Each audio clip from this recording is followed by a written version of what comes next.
Okay, so today I'm going to show you how to pull off your carburetor and give it a service. I've got a spare here to show you. I want to just show you one of these clips. That guy will clip on there and the spring goes on the back. Get more into that a bit later. Alright.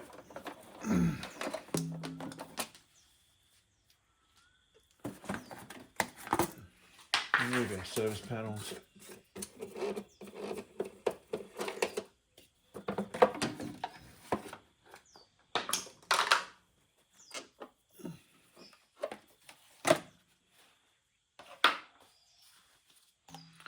There's 2 screws in here. You need a Phillips head for that.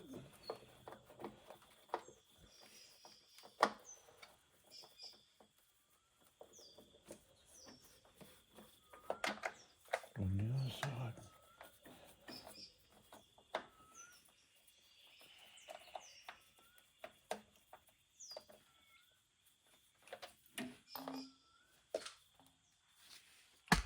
$10mm in the back.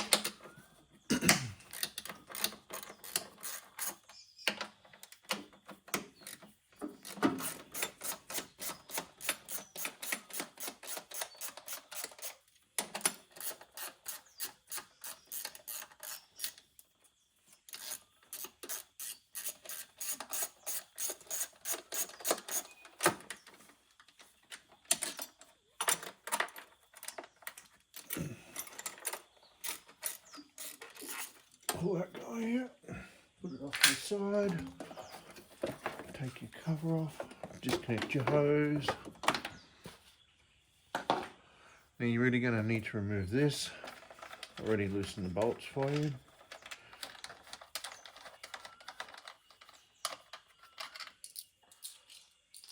There's 2 on each side over here. I just loosen them out past the shank and remove that. Next we're going to want to remove our fuel pump. In here, 8mm.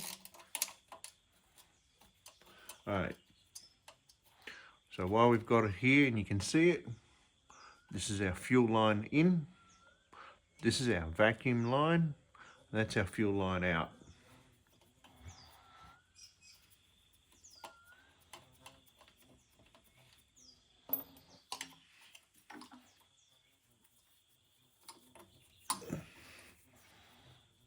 Okay, we're going to want to disconnect our vacuum line here.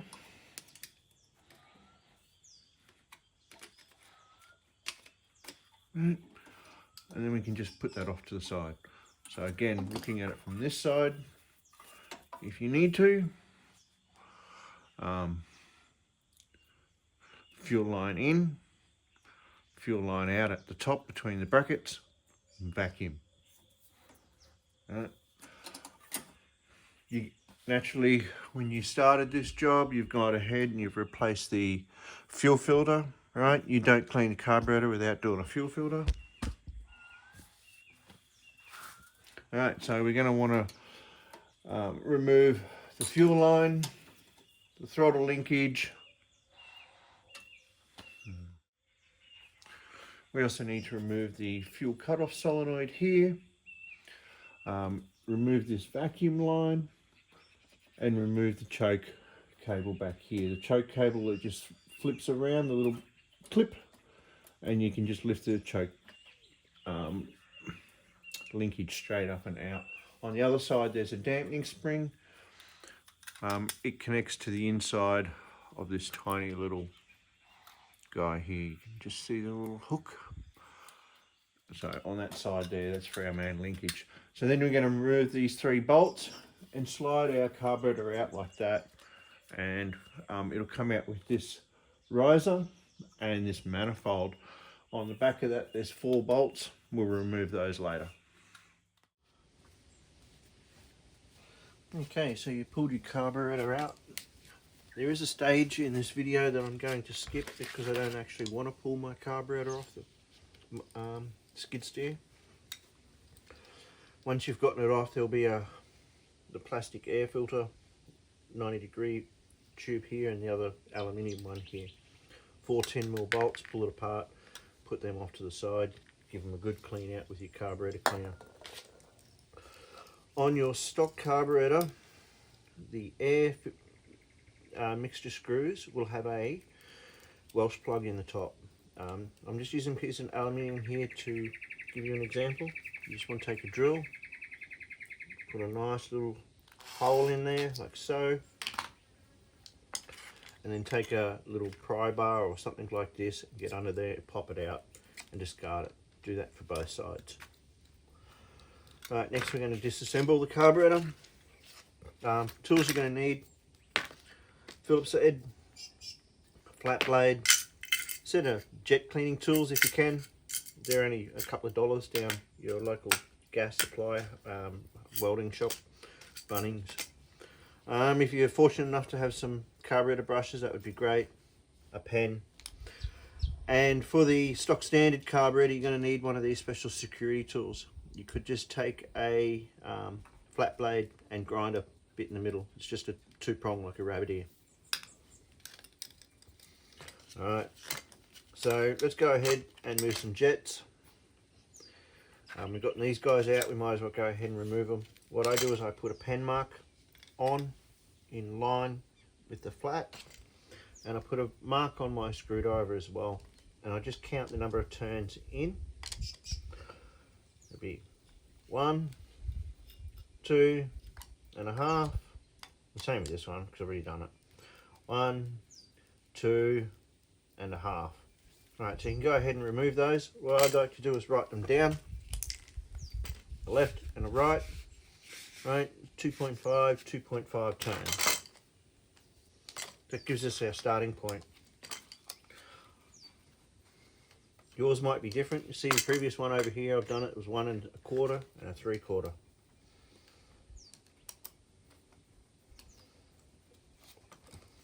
So we're going to remove them. These guys don't matter where they go, they're not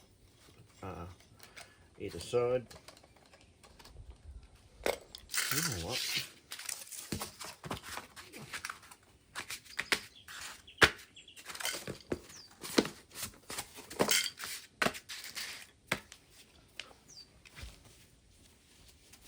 That's better. Right.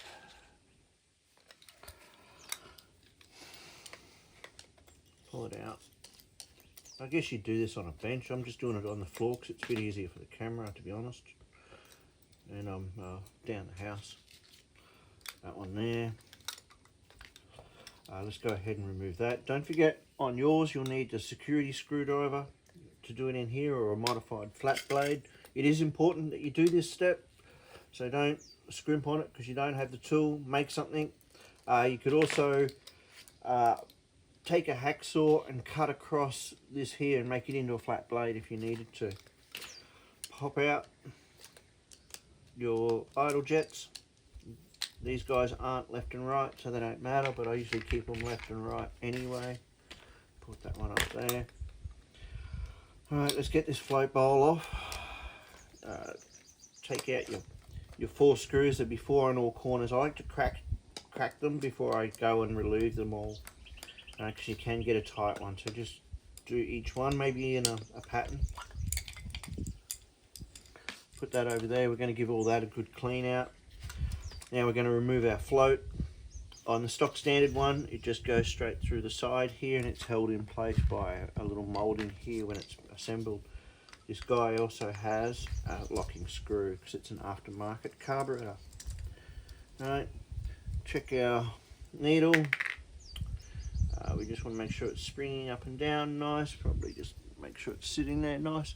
We're going to give that all a clean. All of them over there. That's our seat in there. It's fixed. We're going to remove our jets. These we do want to keep left and right. They will be ported different sizes. The left jet will be a 109, and the right jet I think is a 110 or a 111 or something. I can't remember exactly,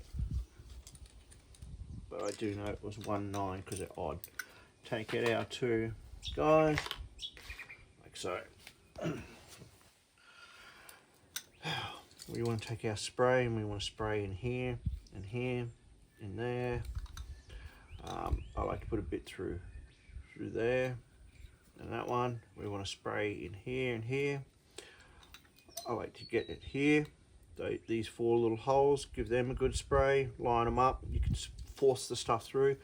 So, and then you would take a compressor and you would blow all this out if you've got a compressor. If you don't have a compressor, you can, well, you know, like get right in there with this nozzle and give them a pretty good clean out. But yeah, try and have some compressed air. Get in all there, clean everything out as good as you can, set it off to the side. Give all this a good clean out in here, get all the gunge and the crap out of there, clean that out. We'll remove this. We're going to inspect this guy. We want to make sure that that's moving nice and freely. Alright, check the spring inside, it's not damaged. Make sure there's nothing in there coming out.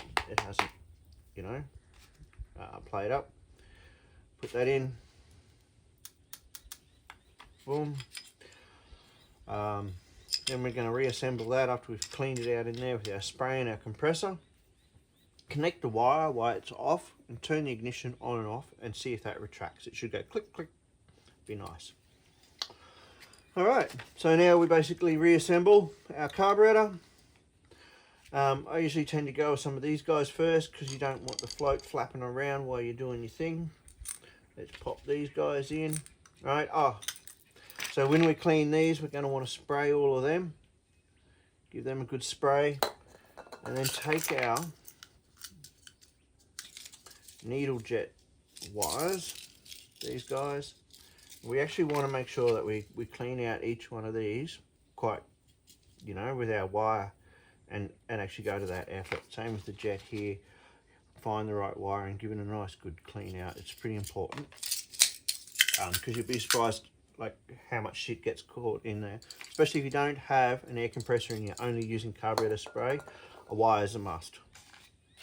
You might even be able to find a little tiny piece of braided wire somewhere on like a keychain, pull it apart and use one of the tiny fine strands of wire.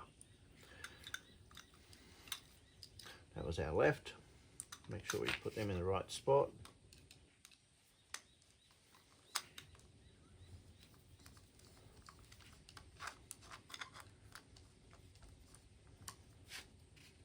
All the way.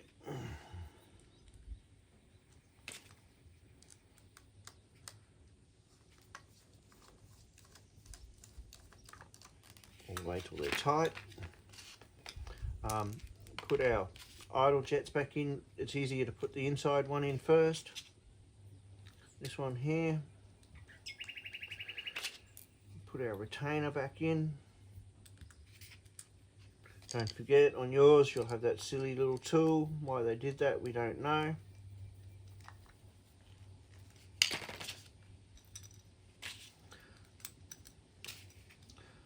Alright, screw them in all the way.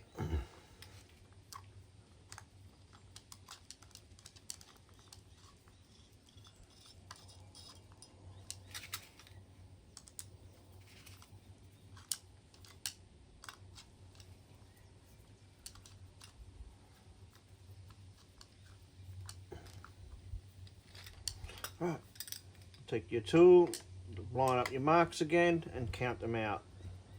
1, 2.5. Same again. 1, 2.5. I think that should be about right. Good enough to get you going anyway. These tend to run a bit lean for emission control, so an extra quarter of a turn is pretty good. Most people will report 2.5 turns pretty good, so I'm just using that as a standard. Not a lot of adjustment here on your needle and seat. Unless you're running out of fuel on a steep hill or on an incline or at really high RPM, I probably wouldn't adjust this. But on the factory one, you'll be able to bend this tab a little bit. You could probably give it a little bit more fuel or a little less fuel in that bowl, depending on your needs.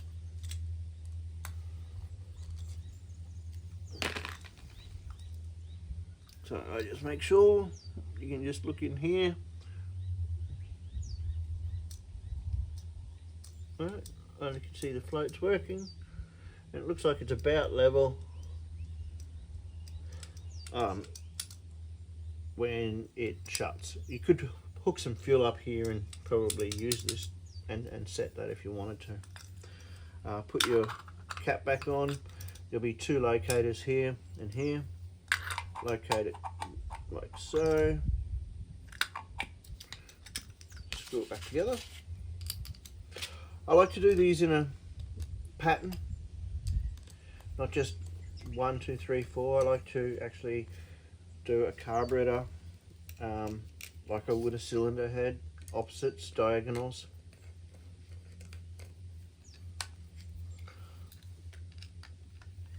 Okay, so these ones you want to sort of get down to there, and you might just go 1/4 of a turn. That's secure enough for aluminium to about there. See, we've locked it up. I wouldn't say even 1/4 was a bit much, but no more than that. Do them, you know, 1, 2, 3, 4. That's what I like to do. Put your plastic side on here, the one that's for the air filter, and the aluminium side on here. With a clean gasket if you have to, just a real little bit of gasket glue, but the standard gaskets are pretty reusable, so I don't think you should need to. Put it back together, put your 4 screws in and tighten them up to the same tension. Go and put it back together and give it a go. Adjust your jet screws as you need to when it's running. If say it like high RPM, if it's surging a little bit, you might just give it a little bit more fuel, remembering to use your marks to count the turns in and out, and if you mess it up you can always just wind it in and come back to 2.5 turns. Don't forget to put your choke on, your throttle linkage on. Over on this side here you'll see a little white canister. Pull that off and clean that out with your carburetor cleaner and put it back in. Don't throw that out. You need that, it's important. It powers your fuel pump and they're not very easily to replace. Thank you. I hope you enjoyed that. I hope it helps. Okay, so you bolted your carburetor back in.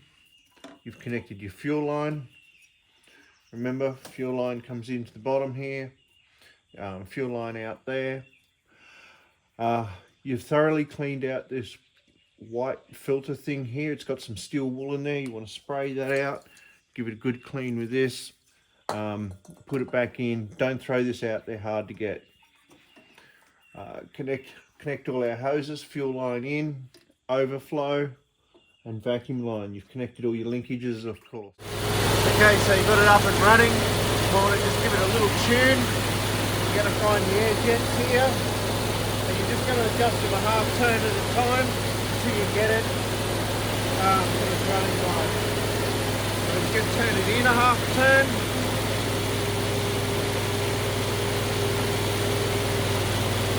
You can hear it die down a little bit.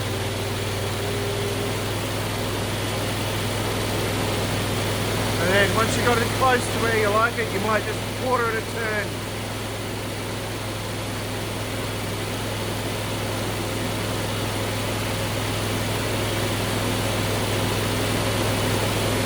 And that's it, you set the air jets. Last thing to do is put all your covers back on and get to work. Thanks guys, I hope you found this video was informative. So subscribe if you don't mind. See ya.